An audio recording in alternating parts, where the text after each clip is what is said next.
Algérie-Maroc, pourquoi la tension monte entre les deux pays?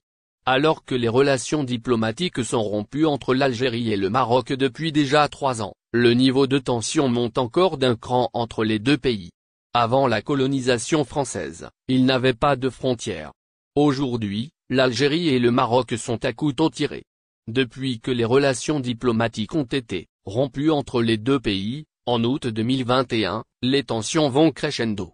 Des visas obligatoires aux frontières. Dernier épisode en date, le 26 septembre dernier, Alger a annoncé le rétablissement immédiat d'un régime de visa pour tous les étrangers détenteurs d'un passeport marocain.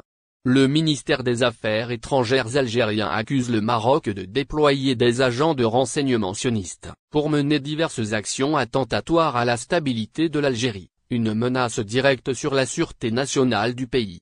Alors que les frontières terrestres et aériennes entre les deux nations sont fermées depuis 1994, la mesure a provoqué un déferlement de commentaires et d'invectives sur les réseaux sociaux.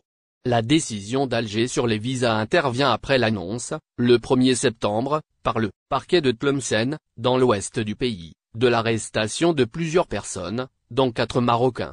Ceux-ci sont accusés de faire partie d'un réseau d'espionnage ayant pour but de porter atteinte à des institutions sécuritaires et administratives algériennes.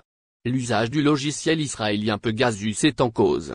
Une mésentente autour d'Israël depuis le début du conflit entre Israël et le Hamas. L'Algérie dénonce la proximité qu'entretient le Maroc avec l'État hébreu. Elle lui reproche de ne pas avoir rompu ses relations diplomatiques avec Tel Aviv et le maintien d'une collaboration militaire. Les armées israéliennes et marocaines poursuivent en effet leurs entraînements communs et un attaché militaire israélien est toujours présent au Maroc.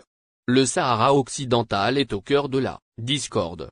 Situé sur la côte atlantique et bordé par le Maroc, la Mauritanie et l'Algérie. Cette zone, qui suscite les convoitises, est considérée comme un territoire non autonome par l'ONU.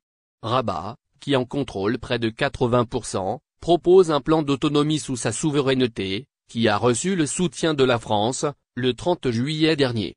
De leur côté, les États-Unis ont reconnu la souveraineté du Maroc sur le Sahara occidental, en contrepartie de son rapprochement avec